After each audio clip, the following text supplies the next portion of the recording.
हमारा प्रताप नगर विजेंद्र सिंह चौहान जी, मैं आपसे निवेदन करूँगा मुख्य अतिथि के रूप में आपका अच्छा जो हाँ वो कुछ कारणवश है कि यह मैं बैठ कोई बात नहीं पर ये आपका स्वागत की खातर पहुंची ही ये करीब दृष्टि में निवेदन करूँगा दुई बिलों को सताप ये भगवती ये छाया पाने के साथ अच्छा दुई बिलो आज सुनो दुई बिलो को किस राम ने जौनपुर वाला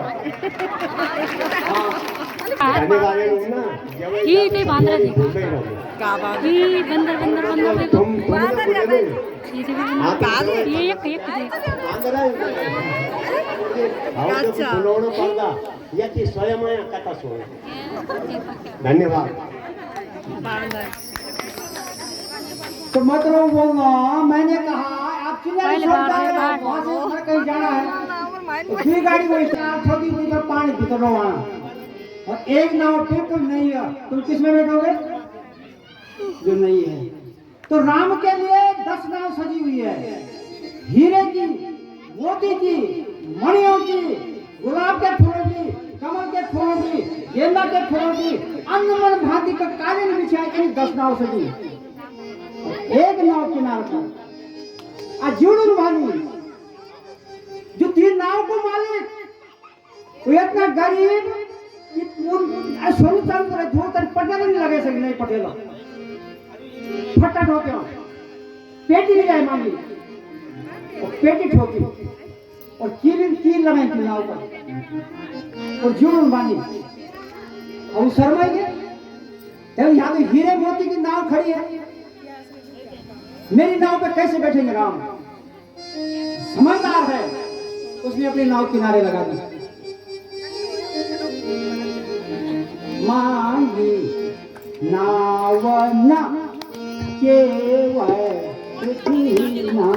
मांग लो राम मांग लो वहां सारी इसलिए अभिमान मत करो कि हमारे खानदान ने हमेशा दिया है हम उस खानदान के उस वंश के हैं जिन्होंने हमेशा दिया है समय होता है बलवान न जाने कब क्या परिस्थिति बन जाई है दुनिया को देने वाला राम आज भिखारी बना और मांग रहा है हे केवल हम गाड़ पार जाना जानू का नहीं हम पार कौन सा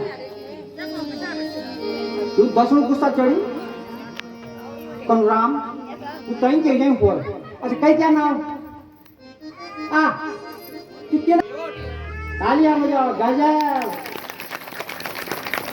माताओं लक्ष्मी के सरोज की राम कथा में आना साक्षात दर्शन करने सीता माँ के सरोज के इस प्रांगण में आना साक्षात दर्शन करने हैं पार्वती मैया के इस प्रांगण में आना साक्षात दर्शन करने हैं राधा के इस प्रांगण में आना वो ऐसी थी जैसे तुम्हें यहाँ तक का क्या है वहां जब काटोगी घाघरी क्योंकि सीता की घाघरी है राधा की घाघरी है घाघरी कुर्ती सदरी टानखी पैरों में कड़े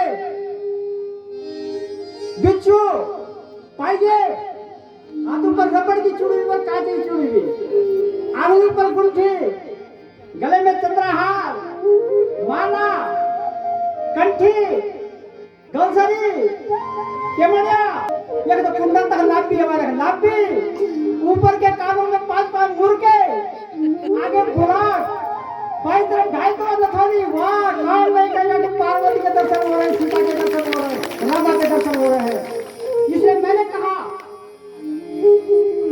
समय अनुसार ये भी खास नहीं कि तुम साड़ी पहनो समय के अनुसार भी चलना पड़ता है या घाघरी पहनो या सलवार तो ठीक है जो जैसा माहौल है जैसे जिस बात को चाहो लेकिन आओ हमेशा जो तुम्हारे घर में तुम्हारा सबसे नया कपड़ा है देखा कहानी मैंने कई ने जब सुना कि राम राज हो रहा है कई ने कौन सा लहंगा पहना था कौन सी साड़ी पहनी थी जो उसने दशरथ के साथ फेरे करते समय पहनी थी इतनी खुश थी कई लेकिन संग के कारण सब मिट्टी में मिल गया कथा में जो जितना सज के आएगा उसको भी यहाँ से प्रणाम क्योंकि पार्वती मैया हमेशा सजती थी सीता जी से नाव मांग रहे हैं अब देखिए बगल वाले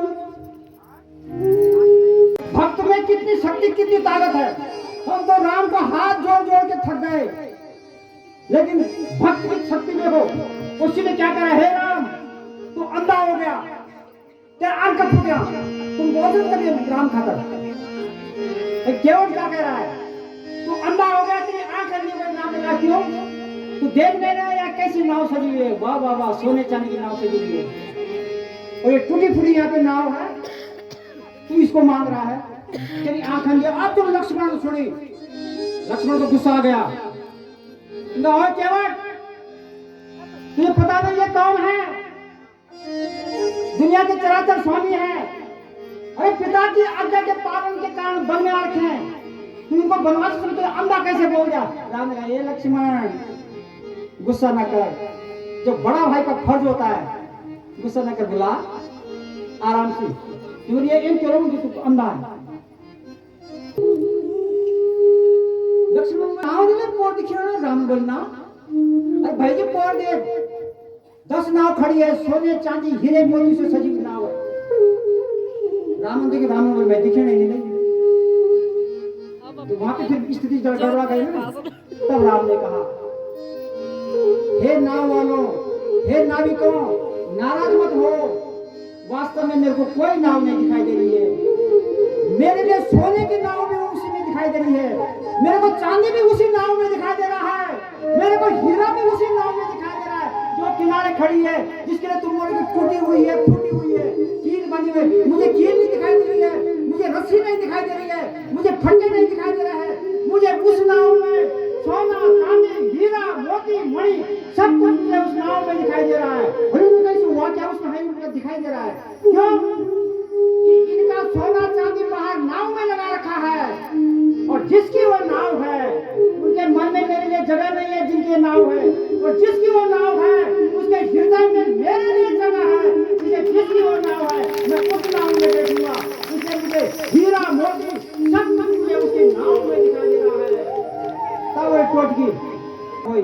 तो आज तक उस दिन उन्होंने समझ लिया कि राम यदि हमारे गांव में आया है तो किसकी कृपा से आया है? केवट की कृपा से आया है। उन्होंने कहा, राम पीछे हट, गांव में हम आज से केवट की आरती करेंगे, क्योंकि राम के दर्शन कराने वाला हमें केवट है, और हमने आज तक इसको महत्व नहीं दिया, लेकिन आज हमारे आंख कान खुल गए हैं कि केवट ने ही हमको राम के दर्शन कराए। और उन्होंने वहां पे आरती किसकी की? केवट की। जय राम ऐसा नहीं चाहते कि मेरी आरती हो, राम जी क्या चाहते हैं कि मेरे भक्तों की आरती हो। तो राम जी अपार खुश हो गए। अब बैठे नाव करते हो, कहीं भी जाते हो, पहले किसको चढ़ाओ, पहले किसको स्थान दो? पत्नी को। पहले सीता जी चढ़े, राम जी चढ़े, लक्ष्मण जी चढ़े। अब देखो, अब नाव टूटी, नाव निशन फूटी ना, तो जो नाव फूटी और टूटी है, पर पानी आ भीतर नहीं आ, बोलो जब बैठी है तीन, और जब नाव चलना बैठी है, नाव आधा पानी से भर गई। अब देख लक्ष्मण भाई जी बैठ गए में पर पार जान कर डूब तो पड़ती, लेकिन टूटी हुई नाव इतना पानी से भर गई। गंगा माँ की खुशी का कोई ठिकाना नहीं रहा। उसने कहा कि उन नाव पर बैठे, वो जो सोने चांदी की नाव है, तीन पर बैठे थे राम, तो मेरा पानी भीतर भीतर जाना राम के फुटू पर, राम के चरणों में मेरा पानी नहीं जाना था। लेकिन हे केवट, तेरी टूटी हुई नाव में बैठने से आज राम के चरणों में मैं चली गई हूँ। यदि राम उस नाव में बैठते, किस नाव में बोलो? उनके नाव पे, ये सोने चांदी वाले, उनकी नाव में बैठते तो गंगा जी हमारे अंदर आता। और कल हम बैठे तो उस नाव में वो ठीक ठाक जब जिसमें बैठे ना, तो हम चाह रहे थे कि हमने बोले नाव वाला रोक देंगे हम। अब तुम सुता पिछाड़ ले, तुम सुपना का दिखा पिछाड़ इधर तुम तीनों गाड़ा किनारे, गंगा जी के किनारे पहुंच गए नाव, राम लक्ष्मण सीता पहुंच गए, केवट की नाव हो गया, उतरी गए राम लक्ष्मण धुआं। कौन प्रकट हो गई? गंगा जी। और गंगा जी की कैसे लगानी? शिवा पे बोलो, राम को, लक्ष्मण को, सीता को लगानी थी शिवा, बिसरी आ गई। ना राम ने लगाया, ना लक्ष्मण ने लगाया, ना सीता ने लगाई, शिवा का लगाई, केवट ने लगाई। हे केवट, तेरी भक्ति की शक्ति के आगे राम आज सोने की नाव देख के अंधा हो गया, और उस नाव में नहीं बैठा, और तेरी टूटी हुई नाव में बैठा, और तेरी टूटी हुई नाव में बैठने से ये फल मिला कि मैं भी आज पवित्र हो गई। राम जी के चरण मेरे ऊपर पड़ गए। यदि उस नाव में बैठे तो मैं राम जी के चरणों का स्पर्श नहीं करना था।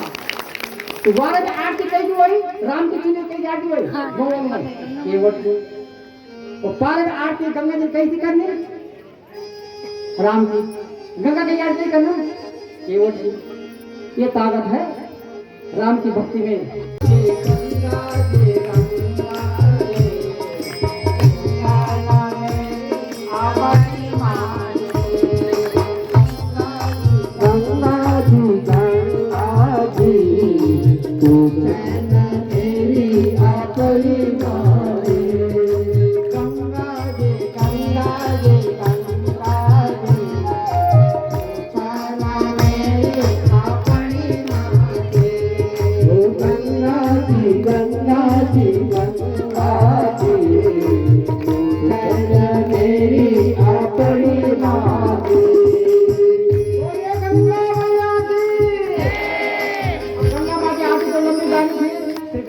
वहां पे वंदन किया। राम लक्ष्मण सीता ने आगे गए।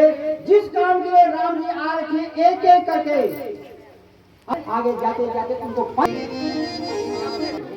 क्या है उस सुंदरी का नाम शूर्पणखा। अच्छा देखो का नाम निकालते हो ना हम उसकी बेटी है लेकिन शूर्पणखा को जब पूछते थे कोई ने तो कहेगी बेटी तो आइए मेरे बाबा को मैं कहेगी बेटी आती बोलती मैं रावण की बहन। अरे जब पिताजी है तो मेरे भाई का परिचय देने का सही है नहीं है ना। तो परिचय किसका देती थी भाई का कि मैं रावण की बहन हूं। तो और सामने से एक सुंदरी आई था कि मेरे भाई रावण ने अधर्म अनीति के कारण राक्षस वंश में जन्म तो लिया ही लेकिन न जाने इनकी क्या दुर्गति होती है, न जाने ये किस प्रकार से मरते हैं। पूरा राक्षस खानदान न जाने कैसा बर्बाद होता है। तो शूर्पणखा ने एक ऐसी लीला रची कि और नाक कान कटने के बाद शूर्पणखा हमेशा हमेशा के लिए क्या हो गई थी रामायण में। उसके बाद उसका नाम कहीं नहीं आया शूर्पणखा का नाम रामायण में उसके बाद कहीं नहीं आया। अच्छा शूर्पणखा बड़ी थी या रावण बड़ा था ये भी रावण बड़ा था ये भी किसी को जानकारी नहीं है। हाँ और शूर्पणखा की जिसने नाक कटी तो शूर्पणखा की शादी हो रखी थी कि नहीं हो रखी थी। अरे हो रखी थी तो झूठ का उसने। अब राम कथा में राम के सामने कोई झूठ पड़ेगा तो बच सकता है नाक नहीं कटेगी क्या कटेगी। उसे पहला झूठ यही था राम से कि मैं कुंवारी हूँ। असल में शूर्पणखा की शादी हो रखी थी और शूर्पणखा के पति का नाम था विद्युज्जिह्वा। और शूर्पणखा के पति को किसने मारा था शूर्पणखा को पति कह मारी। राजा ताली बजाओ ये शूर्पणखा ने अपने पति का बदला लेने के लिए और राक्षस खानदान को स्वर्गधाम भेजने के लिए राम के हाथों से बनने के लिए ये लीला रची थी। पंचवटी में आई और पंचवटी में जैसे आई घूम रही थी इधर से उधर उधर से इधर तो राम लक्ष्मण वाली है जिसके कारण जो है यहाँ पर हमें इस वन में ऐसी सुंदरी के दर्शन हो रहे हैं।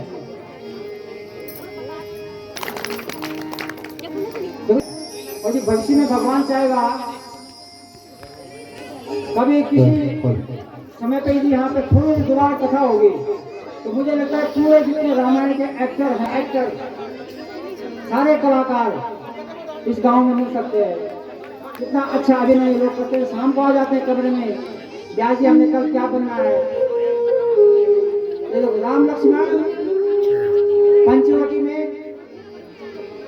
भ्रमण कर रहे हैं और सामने से आती है ताड़िका राक्षसी और ताड़िका नहीं शूर्पणखा और ये क्या है सब राक्षसी थे इसलिए जो थे इनके शूर्पणखा ताड़िका सब एक जैसे सामने से जैसे शूर्पणखा जैसे आती है तो राम जी जो है उसको पहले दृष्टि में उसको भाग जाते हैं।